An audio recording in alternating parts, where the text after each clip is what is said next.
The rain came down like punishment.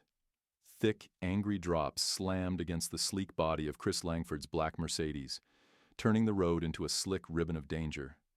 Thunder cracked overhead, a low growl chasing flashes of lightning that lit up the empty highway, like a ghost town in the dark. Chris was late, and he hated being late. His grip tightened on the steering wheel, knuckles white. His eyes darted between the road and the glowing digits on his dashboard. 45 minutes until his billion-dollar meeting. The one that could add another zero to his already jaw-dropping net worth. The deal had been months in the making, and now it was slipping through his fingers, washed away in the storm. Then, it happened. Boom. Thump, thump, thump, thump. The car jerked to the right. The sound was unmistakable. Flat tire. "Damn it!" Chris hissed, swerving off to the shoulder. His luxury vehicle hissed to a stop on the muddy roadside. Steam curling from the hood into the stormy air. He threw open the door, immediately drenched by cold rain that pierced through his $1,000 tailored suit like knives. He stepped out, scanning the surrounding land. Nothing but fields, fences, and a twisted ribbon of road behind him. No houses, no cars, no people. Just silence and the storm. He pulled out his phone. 0 bars. Of course. Chris opened the trunk, staring blankly at the spare tire and the tools beside it. In his world, he didn't change tires. He signed checks. He made moves. He hired people to do these things. But out here, none of that mattered. The storm didn't care who he was. The road didn't care about his net worth. His shoes sank into the mud as he circled the car, unsure where to even begin. Water dripped down his face. The wind howled. He looked back at his phone, hoping the signal had magically returned. Still nothing. For the first time in years, Chris Langford, self-made billionaire, corporate legend, felt helpless. And then, from the distance, laughter? He turned. 3 silhouettes appeared down the road, riding bicycles through the rain, like it was just another day. He narrowed his eyes, heart pounding, not from fear, but from disbelief. 3 boys, teenagers, soaked to the bone, smiling like the weather didn't exist, and they were headed straight toward him. The boys rolled to a stop just a few feet from Chris's car. Their bikes skidded in the mud, splashing water onto their shoes. None of them seemed to care. They were soaked head to toe, but still laughing like they were on some grand adventure. The tallest, a boy in a faded blue raincoat with curly hair stuck to his forehead, looked at Chris with a curious smile. "Flat tire?" he asked, nodding toward the car. Chris hesitated.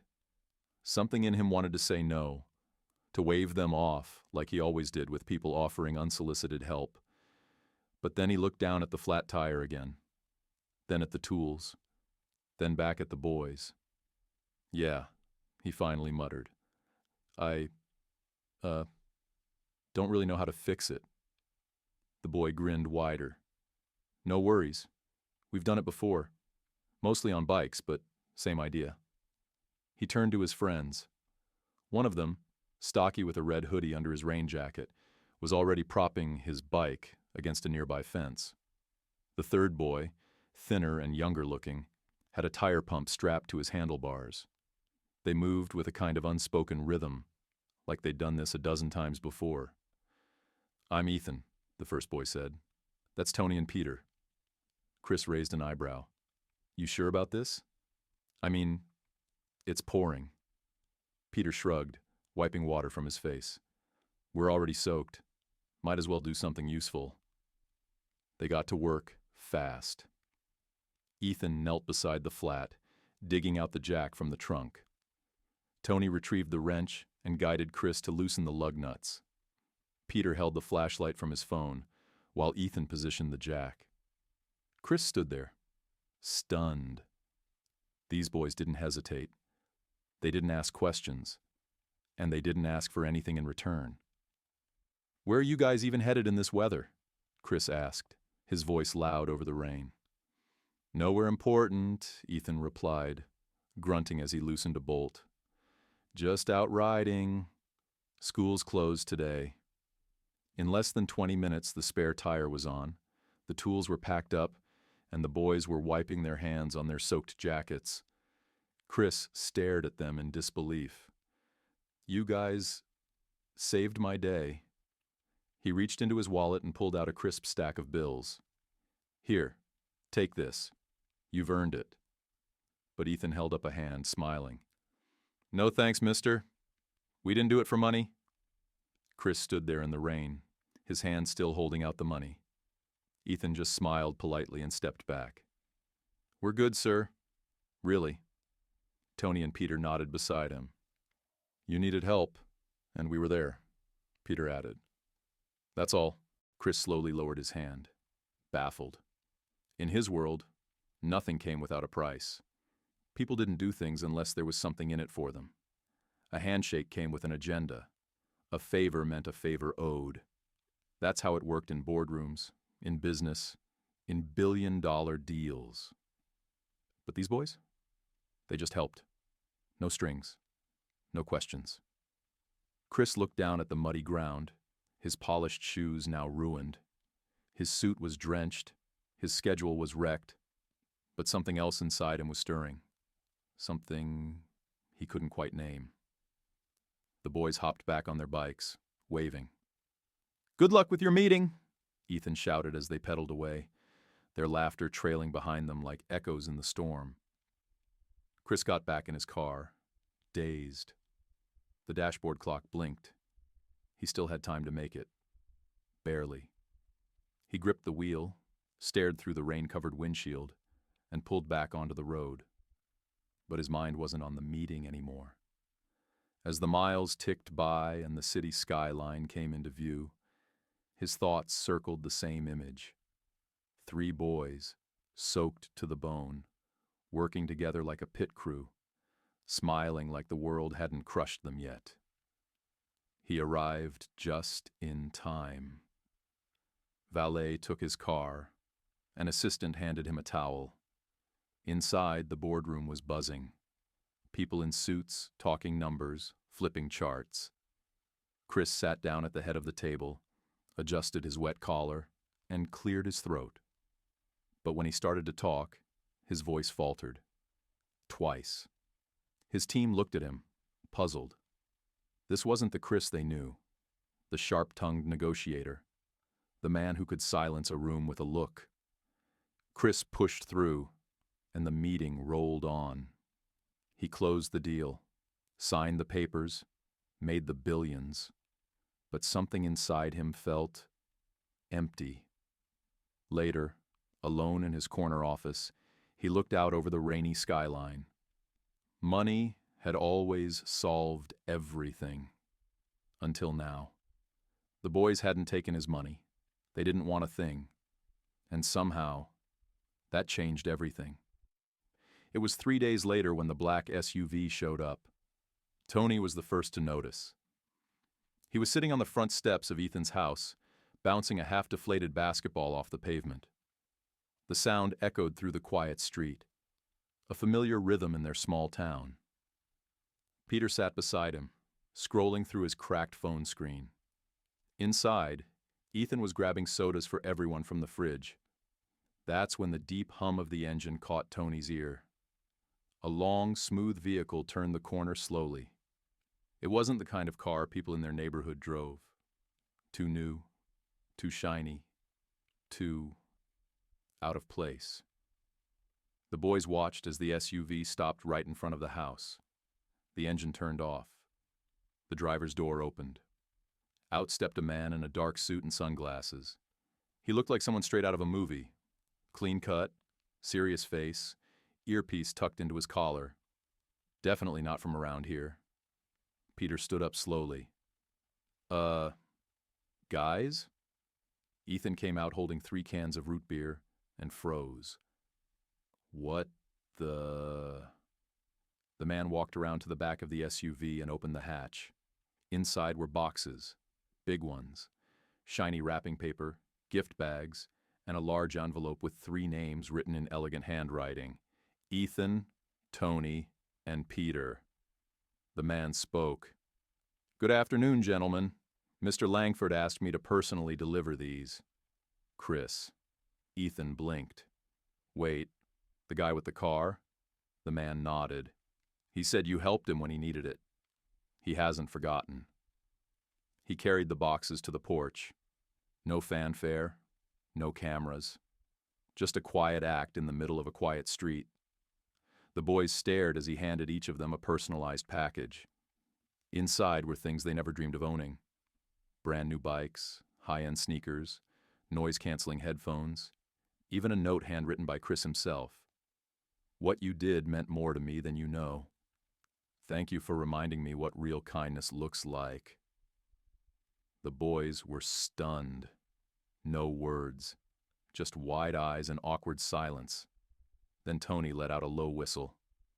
"He really meant it." Peter grinned. "Yo, we fixed a tire and now we're on Billionaire radar."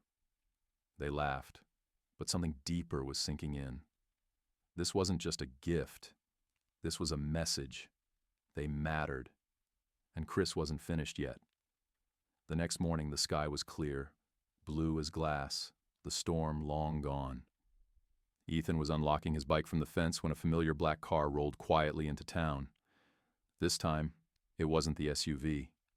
It was a sleek silver sedan, clean, understated, but expensive. The kind of car that didn't just arrive in their neighborhood by accident. Out stepped Chris Langford. But not the buttoned-up billionaire in a suit. Today he wore jeans, a navy sweater, sneakers that looked broken in, like they'd actually been walked in for once. Ethan's eyes widened. "Yo! Guys! It's him!" Tony and Peter came out of the diner across the street, jaws slightly open. Chris crossed the road with a small wave, smiling sheepishly like someone showing up to a party he wasn't sure he was invited to. "Mind if I join you for a minute?" he asked. They nodded, a little stunned. Chris leaned against the fence, folding his arms. "I've been thinking about you guys," he said, "ever since that day." "You didn't have to send all that stuff," Peter said. "It was already more than enough." Chris nodded. "Yeah, I know.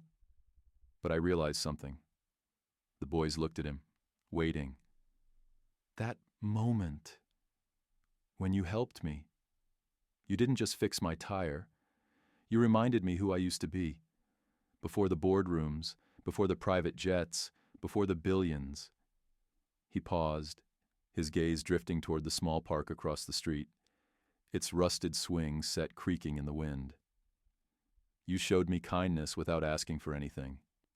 That doesn't happen in my world anymore." The boys stayed quiet. Chris smiled. "I want to do something that actually matters this time. Something bigger." Ethan frowned slightly. "Like what?" "You mentioned a community center last time. Where kids hang out after school?" Tony nodded slowly. "It's kind of falling apart. Roof leaks. Half the lights don't work. It's not great." Chris looked serious. "I want to fix it. Not just patch it up. I mean really fix it. Make it a place this town can be proud of." The boys glanced at each other, not quite believing it. "You'd do that?" Peter asked. Chris chuckled. "You fixed my car. I want to fix something for you. For everyone." It was more than a thank you. It was a turning point. Because Chris wasn't just giving back. He was coming back. To himself. Within a week, the town buzzed with rumors. A billionaire was fixing the old community center, the one with cracked windows and a roof that leaked more than it sheltered. Some people laughed it off. Others shook their heads in disbelief. But then, the trucks showed up. Big ones, loaded with lumber, scaffolding, new playground parts still wrapped in plastic. A crew of workers in neon vests began unloading like they were prepping a 5-star resort. Chris Langford stood at the edge of it all, clipboard in hand, sleeves rolled up. Karen, the center's director, stood beside him, stunned. "I thought maybe you'd help with a fundraiser or patch a few holes. I didn't expect this." Chris gave a small smile. "This place matters. These kids matter. It deserves better." Karen blinked fast, trying not to cry. The center had been on life support for years, held together with duct tape, bake sales, and grit. Now, for the first time, it felt like it had a future. Ethan, Tony, and Peter showed up every day after school. Not because anyone asked, but because they wanted to. They helped carry boxes, organize supplies, and even learned to use paint rollers without making a complete mess, though Peter somehow always got paint on his shoes. Chris was there too, every day. Not just checking boxes, but listening, really listening. He asked Karen about the programs she wanted to offer. He asked the boys what the center needed most. More space for tutoring, art supplies, computers, a basketball hoop that wasn't held up with duct tape. Every suggestion was scribbled down, and within days, acted on. Little by little, the old, tired building transformed. The peeling paint was replaced by warm, vibrant colors.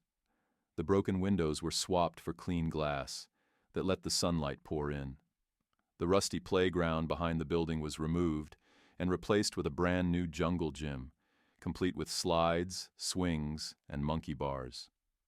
The kids from the neighborhood watched in awe as their after-school hangout went from forgotten to fantastic. And through it all, Chris felt something he hadn't felt in years. Purpose.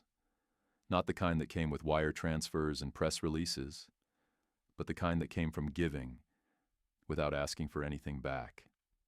One evening, after the workers had packed up and the sun dipped low behind the hills, Chris stood with the boys under the frame of the new basketball hoop. Ethan looked up at it and grinned. "It's crazy. This all started with a flat tire." Chris nodded. "Sometimes the smallest moments end up changing everything." Peter tilted his head. "So, what made you really come back?" Chris looked out at the center, then back at them. "You did." The grand reopening of the community center felt like a holiday. Families filled the lot outside. Parents with toddlers on their hips, teens tossing basketballs in the new court, elders who hadn't visited the center in years now standing wide-eyed, smiling. Banners stretched across the fence, handmade signs read, "Thank you, Mr. Chris," and "New beginnings start here." At the entrance stood a giant red ribbon. Chris Langford waited beside it, oversized scissors in hand, wearing a smile that was no longer awkward or forced, but real, warm, fulfilled. Karen stepped up to the microphone. Her voice trembled as she looked out at the crowd. "This center, it's been a second home to so many of us. But for a long time, it felt like we were forgotten. Today, that changes. Thanks to one man's generosity and 3 boys with a whole lot of heart, this place has a second chance." The crowd erupted into cheers. Ethan, Tony, and Peter were called up next. They looked nervous at first, fidgeting with the edges of their shirts, but the applause gave them confidence. The town saw them, not just as kids on bikes, but as heroes who had set something massive into motion. Chris leaned down and handed the scissors to Ethan. "This is your moment." Together, the 3 boys cut the ribbon. A roar of applause burst out. Kids sprinted toward the new playground. Parents lined up to tour the freshly painted classrooms and activity rooms stocked with supplies. Music played from speakers. Laughter echoed through the air like music. Chris stepped back and watched it all unfold. Not as a guest of honor, but as a neighbor. Karen approached him, her voice low.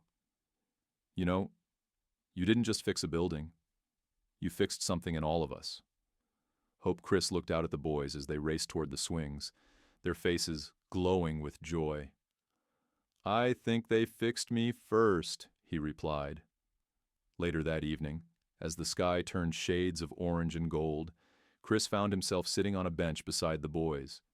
They were tired, messy, and still laughing. Tony nudged him. "So what now, Mr. Chris? Back to your big city billionaire life?" Chris smiled. "Maybe, but I'll be back. Often." Peter tilted his head. "You sure? Even without a flat tire this time?" Chris laughed. A full, honest laugh. "Especially without a flat tire." As the final families packed up and the lights of the center flickered on, the four of them sat in quiet reflection. No cameras, no crowds, just a moment shared between a man who thought he had everything and three boys who reminded him what really matters. And all it took was a busted tire and a little kindness.